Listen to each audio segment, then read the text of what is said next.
Las Papayas, Chapter 3. Papayas. And forgive my Spanish. Estas son las manitas que cantaba el rey a David.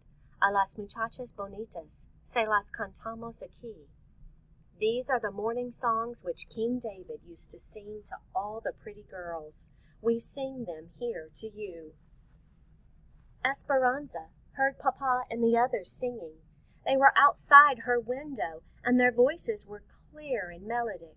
Before she was aware, she smiled, because her first thought was that today was her birthday. I should get up and wave kisses to Papa. But when she opened her eyes, she realized she was in her parents' bed, on Papa's side, that still smelled like him, and the song had been in her dreams. Why hadn't she slept in her own room? Then the events of last night wrenched her mind into reality. Her smile faded, her chest tightened, and a heavy blanket of anguish smothered her smallest joy. Papa and his vaqueros had been ambushed and killed while mending a fence on the farthest reaches of the ranch. The bandits stole their boots, saddles, and horses, and they even took the beef jerky that Papa had hidden in his pockets for Esperanza. Esperanza got out of bed and wrapped a shawl around her shoulders. The shawl felt heavier than usual. Was it the yarn, or was her heart weighing her down? She went downstairs and stood in La Sala, the large entry hall. The house was empty and silent. Where was everyone? Then she remembered that Abuelita and Alfonso were taking Mamma to see the priest this morning. Before she could call for Hortensia, there was a knocking at the front door. "Who's there?" called Esperanza through the door. "It is Señor Rodriguez. I have the papayas." Esperanza opened the door. Marisol's father stood before her, his hat in his hand. Beside him was a big box of papayas. "Your father ordered these for me for the fiesta today. I tried to deliver them to the kitchen, but no one answered." She stared at the man who had known Papa since he was a boy. Then she looked at the green papayas ripening to yellow. She knew why Papa had ordered them. Papaya, coconut, and lime salad was Esperanza's favorite, and Hortensia made it every year on her birthday. Her face crumbled. "Señor," she said, choking back tears, "have you not heard? My Papa is dead." Señor Rodriguez stared blankly then and said, "¿Qué pasó, niña? What happened?" She took a quivery breath. As she told the story, she watched the grief twist Señor Rodriguez's face and overtake him as he sat down on the patio bench, shaking his head. She felt as if she were in someone else's body, watching a sad scene, but unable to help. Hortensia walked out and put her arm around Esperanza. She nodded to Señor Rodriguez and then guided Esperanza back up the stairs to the bedroom. "He ordered the papayas," sobbed Esperanza. "I know," whispered Hortensia, sitting next to her on the bed and rocking her back and forth. "I know." Now, you'll notice there's a pause, a gap, so we're going to jump forward a few days in time. The rosaries, or masses, and funeral lasted 3 days. People whom Esperanza had never seen before came to the ranch to pay their respects. They brought enough food to feed 10 families every day, and so many flowers that the overwhelming fragrance gave them all headaches, and Hortensia finally put the bouquets outside. Marisol came with Señor and Señora Rodriguez several times. In front of the adults, Esperanza modeled Mamma's refined or well-bred manners, accepting Marisol's condolences or her sorries. But as soon as they could, the 2 girls excused themselves and went to Esperanza's room where they sat on her bed, held hands, and wept as one. The house was full of visitors and their polite murmurings during the day. Mamma was cordial or courteous and attentive to everyone, as if entertaining them gave her a purpose. At night, though, the house emptied. The rooms seemed too big without Papa's voice to fill them, and the echoes of their footsteps deepened their sadness. Abuelita sat by Mamma's bed every night and stroked her head until she slept. Then she would come around to the other side and do the same for Esperanza. But soon after, Esperanza often woke to Mamma's soft crying, or Mamma woke to hers, and then they held each other without letting go until morning. Esperanza avoided opening her birthday gifts. Every time she looked at the packages, they reminded her of the happy fiesta she was supposed to have. One morning, Mamma finally insisted, saying, "Papa would have wanted it." Abuelita handed Esperanza each gift, and Esperanza methodically, slowly, carefully, opened them and laid them back on the table. A white purse for Sundays, with a rosary inside from Marisol, a rope of blue beads from Chita, the book Don Quixote from Abuelita, a beautiful embroidered dresser scarf from Mamma, for someday. Finally, she opened the box she knew was the doll. She couldn't help thinking that it was the last thing Papa would ever give her. Hands trembling, she lifted the lid and looked inside the box. The doll wore a fine white batiste dress and a white lace mantilla over her black hair. Her porcelain face looked wistfully, longingly at Esperanza with enormous eyes. "Oh, she looks like an angel," said Abuelita, taking her handkerchief from her sleeve and blotting her eyes. Mamma said nothing, but reached out and touched the doll's face. Esperanza couldn't talk. Her heart felt so big and hurt so much that it crowded out her voice. She hugged the doll to her chest and walked out of the room, leaving all the other gifts behind. So notice there's a gap in the words. So again, we have a pause and we're going to jump forward in time. Tio Luis and Tio Marco came every day and went into Papa's study to take care of the family business. At first they stayed only a few hours, but soon they became like La Calabaza, the squash plant in Alfonso's garden, whose giant leaves spread out, encroaching upon anything smaller. The uncles eventually stayed each day until dark, taking all their meals at the ranch as well. Esperanza could tell that Mamma was uneasy with their constant presence. Are you kind of thinking in your head and making a prediction about why they're doing that? Finally, the lawyer came to settle the estate. Mamma, Esperanza, and Abuelita sat properly in their black dresses as the uncles walked into the study. A little too loudly, Tio Luis said, "Ramona, grieving does not suit you. I hope you will not wear black all year." Mamma did not answer, but maintained her composure. She stayed calm. What do you think Mamma's thinking to his statement? In those days, when you had the death of a loved one, you would wear black clothes for a year to show that you were in mourning, you were sadness and grieving their death. The uncles nodded to Abuelita, but, as usual, said nothing to Esperanza. The talk began about bank loans and investments. It also seemed so complicated to Esperanza, and her mind wandered. She had not been in this room since Papa died. She looked around at Papa's desk and books, Mamma's basket of crocheting with the silver crochet hooks that Papa had bought her in Guadalajara, the table near the door that held Papa's rose clippers, and beyond the double doors, his garden. Her uncle's papers were strewn across the desk. Papa never kept his desk that way. Tio Luis sat in Papa's chair as if it were his own. And then Esperanza noticed the belt buckle. Papa's belt buckle on Tio Luis's belt.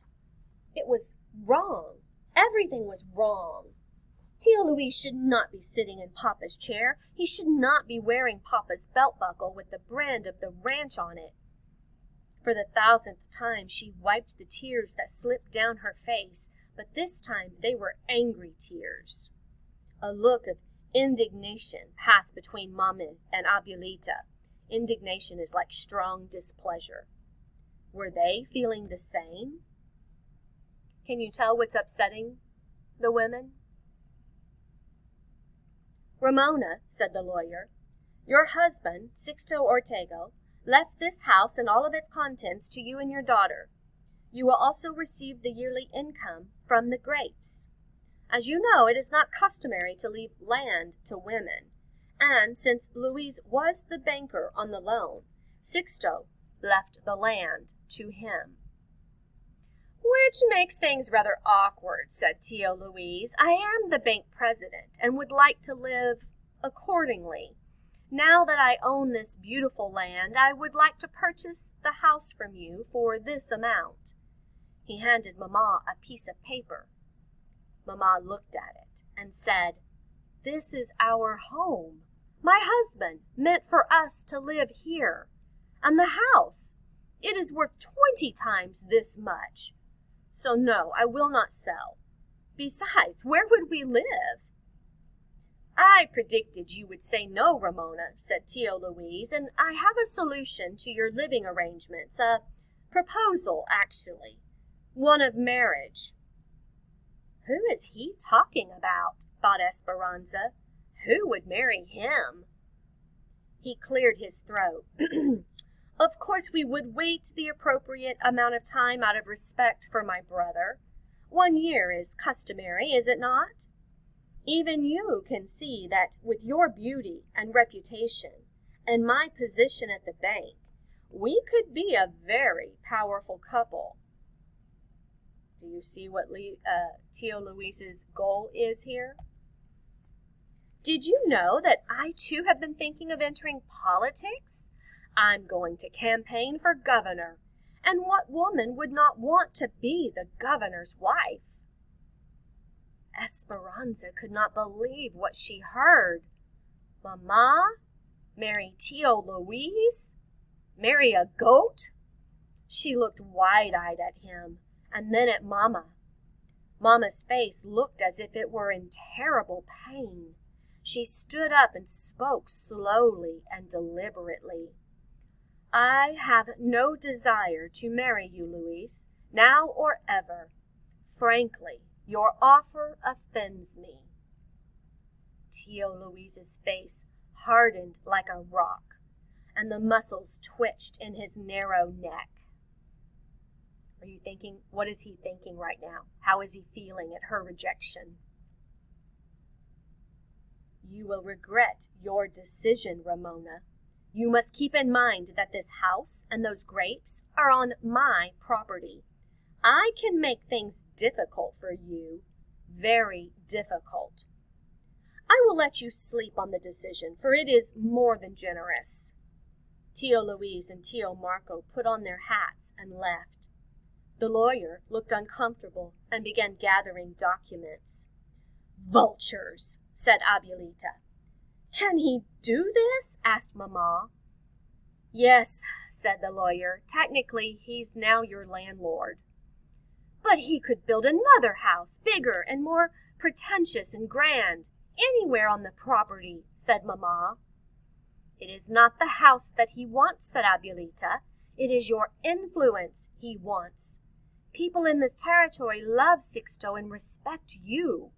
With you as his wife, Luis could win any election. Mama stiffened.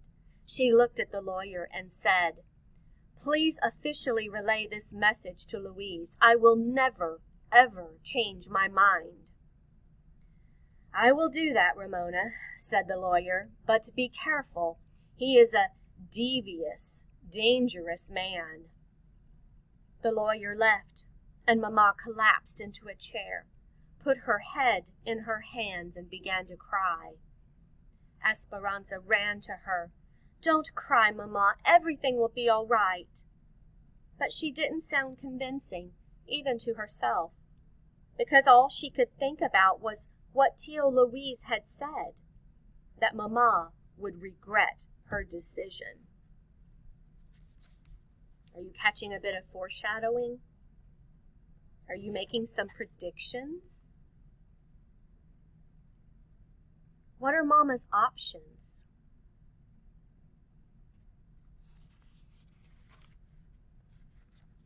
That evening, Hortensia and Alfonso sat with Mamma and Abuelita discussing the problem. Esperanza paced and Miguel quietly looked on. "Will the income from the grapes be enough to support the house and the servants?" said Mamma. "Maybe," said Alfonso. "Then I will stay in my home," said Mamma. "Do you have any other money?" asked Alfonso.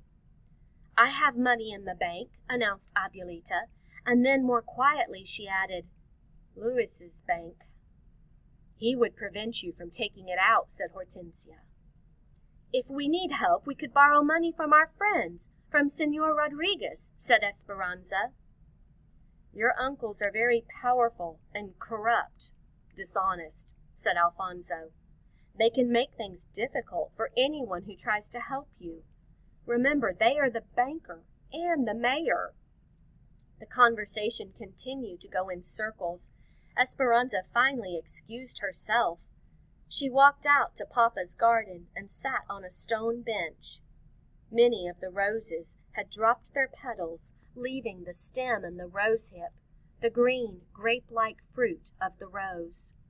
Abuelita said the rosehip contained the memories of the roses, and then when you drank tea made from it, you took in all the beauty that the plant had known. These roses have known Papa, she thought. She would ask Hortensia to make rosehip tea tomorrow. Miguel found her in the garden and sat beside her. Since Papa died, he had been polite, but still had not talked to her. "Anza," he said, using her childhood name. "Which rose is yours?"